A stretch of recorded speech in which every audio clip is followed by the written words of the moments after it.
right, so if it were me, again, obviously you do whatever makes it work for you, but if it were me today filling out the blank unit circle, then I would focus on the radians, the coordinate points, and the inverse stuff. Because if I give you, obviously all your inverse stuff, all the arc, tans, or tan -1, like all that stuff, you would want to know the restricted stuff, but also the ones that are the compound ones might ask for an original angle.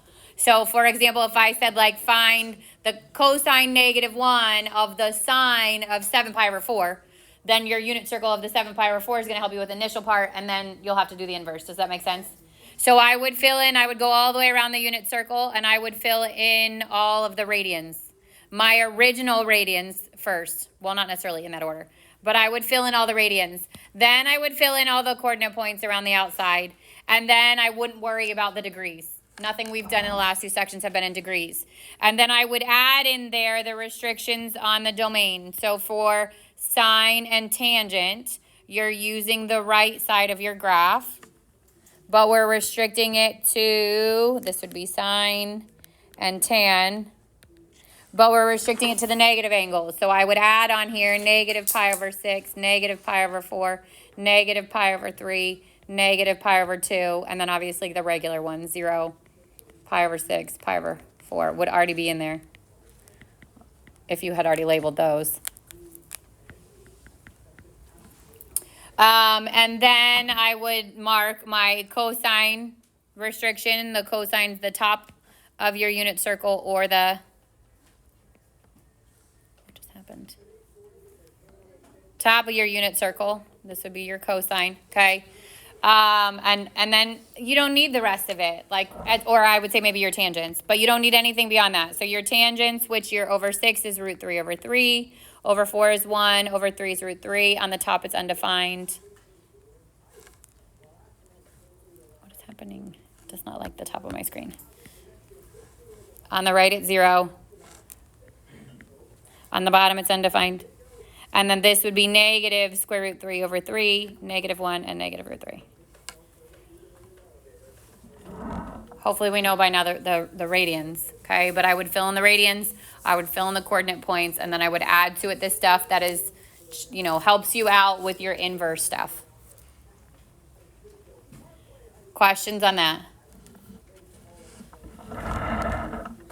All right, so then when we get to the warm-up, whether it says the negative ones or it says arc cosine, because those things are interchangeable. So this could also say arc cosine, -1 of -1, right? They're looking for the same thing. It's saying give me the angle, and it needs to be in radians.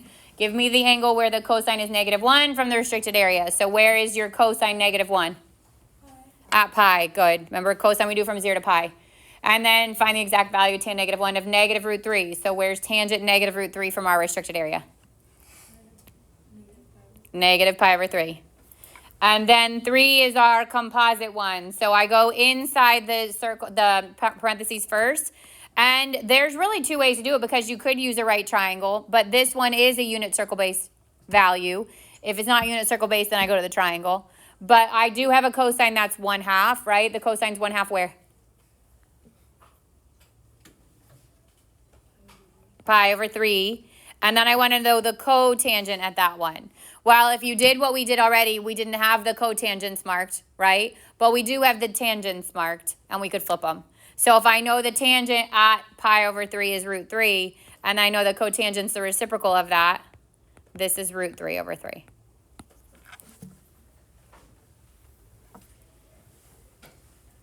Questions on any of that? Questions on homework from last night?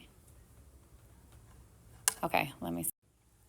All right, so for cotangent and tangent are different from what we've been doing. There's no like the 1/4, 1/2, 3/4, that one. For cotangent and tangent, you've got to figure out where your asymptotes are. So these questions on your quiz, and you're going to get one of each of these. So the cotangent and the tangent are going to ask you to identify your period and your asymptotes. Like I'll give you a little line for each of those. And then you're obviously showing the rest of that stuff on the graph. One thing I would say is make sure that you do, like, your asymptotes are lines, right? So they have to be x equals equations. You can give me an x equals this, comma, this, comma, this, but at the front of it, it has to have the x equals. Otherwise, they're not lines, they're points. So when we start with cotangent and tangent, we still identify A, but it has a different meaning, so it's on an amplitude. So this A is 3. And for cotangent, that's our quarter point and 3/4 point. For cotangent, it starts at positive A, and at the 3/4 point, it goes to negative A. Then my B is still the same spot. It's what's attached to the X, which is 1. So the period for tangent and cotangent is pi over B. It would be pi over 1, which is pi. The phase shift here is, I want to worry about it as in adding it onto the points because the phase shift gets impacted by the asymptotes. So I'm going to take what's inside the parentheses next to that cotangent, and I'm going to set it equal to 0 and pi, because that is where the apparent function of cotangent is undefined, which is where asymptotes go.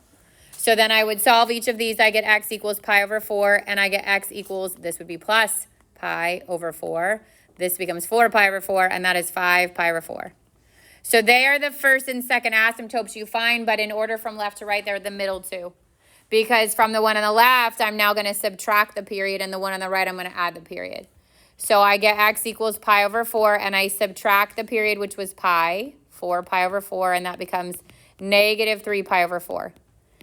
As you move from left to right, that's the first asymptote. Then x equals 5 pi over 4. I'm going to add the period, which would be 4 pi over 4. And I get 9 pi over 4 for that asymptote. So on the line where it says asymptote, I'm going to write x equals negative 3 pi over 4, 5 pi over 4, and 9 pi over 4. Then you'll get your graph. You'll go to your graph. There is one negative angle, negative 3 pi over 4. And then it's not symmetric, so like my spacing is going to not be exactly symmetric when I go to plot it. It'd be pi over 4, then 5 pi over 4, and then 9 pi over 4. I don't need the spacing to be perfect, but it has to make sense that where you find the middle. Like the middle of negative 3 pi over 4 and pi over 4 is not 0. So you don't want it to cross through that point. So this is where our asymptotes are going to go. And then you have to mark the point halfway between. So halfway between negative 3/4 and positive 5 and positive 1/4 would be negative 2/4 or negative pi over 2. That's going to be a 0. We eyeball the quarter point and the 3/4 point. Halfway between 1/4 pi and 5/4 pi would be 3/4 pi. And halfway between 5 pi over 4 and 9 pi over 4 would be 7 pi over 4. If you can't find those easily, you add the two asymptotes, divide by 2.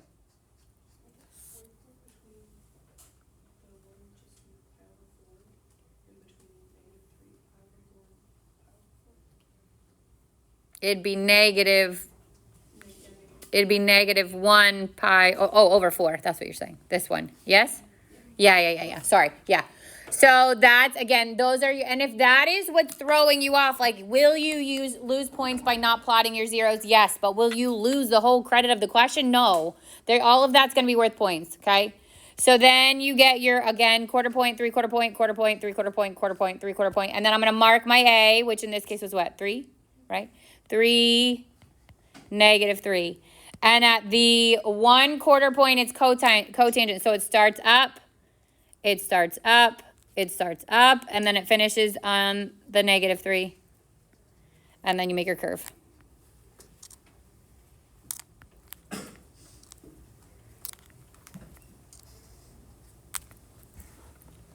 Questions on that one? All right, how many of you are still working on 2? Okay, I'm going to give you like literally. All right, so tangent is similar to cotangent with 2 differences. One is the overall direction of your shape. The other is what we set it equal for our asymptote. So we start the same way.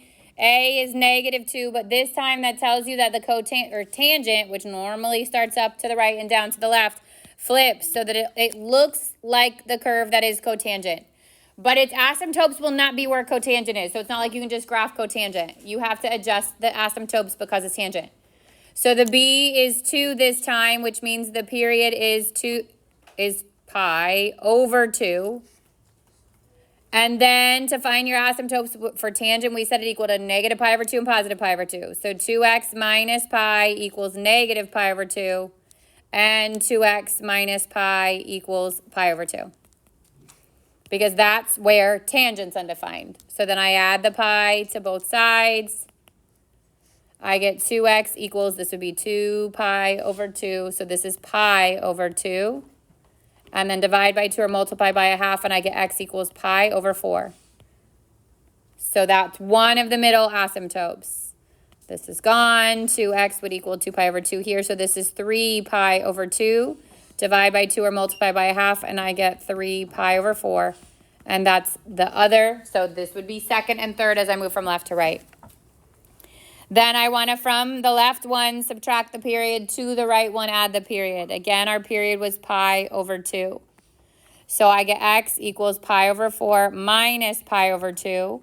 X equals pi over 4 minus, this times 2, so 2 pi over 4, which is negative pi over 4. And so moving from left to right, that's the first one we're going to plot. And then to the one on the right, 3 pi over 4, we're going to add pi over 2. That becomes 2 pi over 4, and this becomes 5 pi over 4. And that's the last asymptote. So again, if I'm listing my asymptotes, which will be part of the question, it's going to say x equals negative pi over 4, positive pi over 4, 3 pi over 4, and 5 pi over 4. You only need the x once, but you do need the x equals there. Then I'm going to plot them. So negative pi over 4, this time it's symmetric to the origin, so I can plot the same distance left and right. And then 3 pi over 4 and 5 pi over 4. And these are your asymptotes.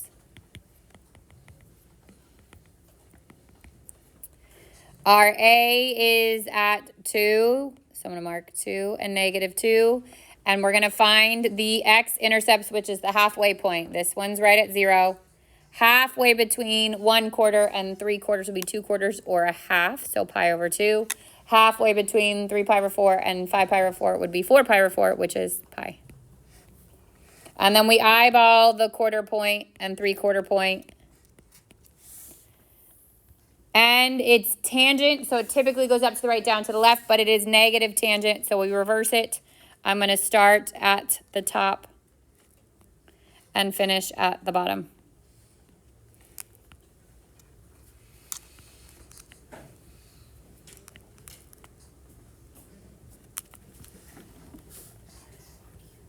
Questions on that one?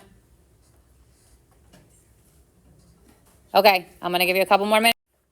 All right, so the third one is cosecant. We're going to graph sine. So we're going to graph it as though it's negative 2 sine x over 2 minus pi. So our A is negative 2, which means this sine curve that typically goes up and comes back down again is going to flip. It's going to come down and go back up. And then our amplitude is 2. The B is what's attached to the x, so it's a half. And the period is 2 pi over B. And you flip that, and it becomes 4 pi. There is a phase shift, but we'll get back to that later because I'm going to set it equal to 0. And I'll get x over 2 equals pi. And then multiply by 2, and I get a phase shift of 2 pi. We're going to add that on after we find our key points, though. So from our key points, we take the 4 pi. And the first one would be 0. The second one would be 4 pi times a fourth, which is pi, times a half, which would be 2 pi, times 3/4, which would be 3 pi. And then the last one is going to be the original period, which is 4 pi. And then we add on our phase shift. So each of these, we add on the 2 pi. So we're taking our curve and we're shifting it a whole 2 pi to the right.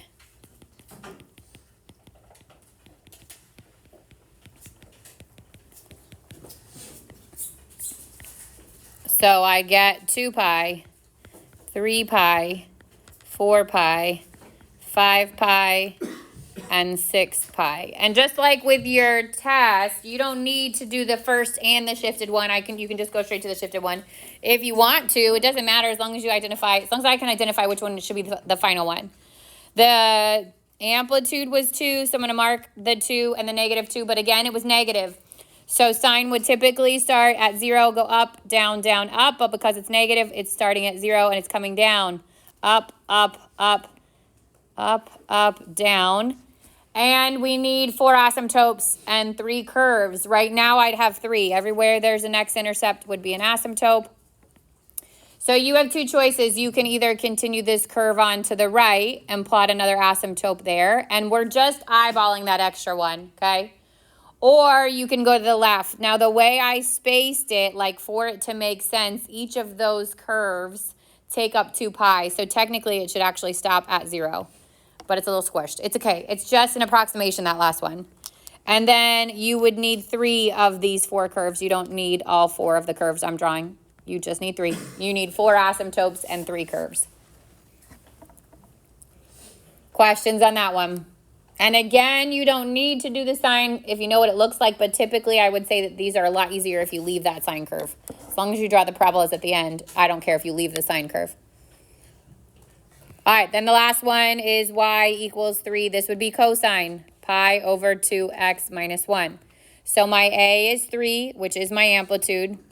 My B is pi over 2. So the period is 2 pi over 2. And I flip that, and I get 4. There's no phase shift this time, but there is a vertical shift down 1. So I take the period, I start at 0, I would do 4 times a fourth, which is 1, times a half, which is 2, times 3/4, which is 3. And the last one is going to be the period, which is 4. 0, 1, 2, 3, 4. It was cosine, so I would start at the amplitude this time. Here, down, down, up, up. And my cosine curve looks like this. Based on remember, if you have a vertical shift, we're going to find the asymptotes first, then shift it up. So based on the fact that I still need 2 more asymptotes, cosine's easier just to drop a half a curve down in each direction. Then find your asymptotes. There's the 4. Then shift everything down 1. So it goes down 1 spot here, here, here, here, here, here, here. My curve goes down 1. And then I draw the max and min based on that blue curve, the one I just shifted down.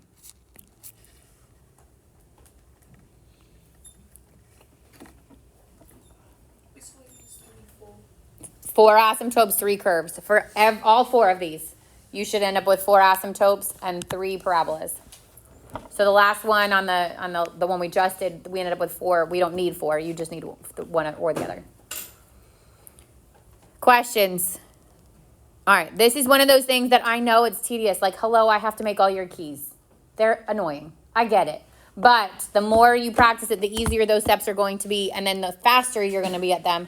So you're not killing yourself trying to create these 4 graphs, okay? If it were me tomorrow, I'd probably do the inverse stuff first, and then I'd go back to the graphs, get yourself like nice, easy questions, build your confidence a little bit, maybe then go back to the graphs and do them in whatever you want to. But definitely watch your time on those, because if you don't know what you're doing, these are going to take a long time.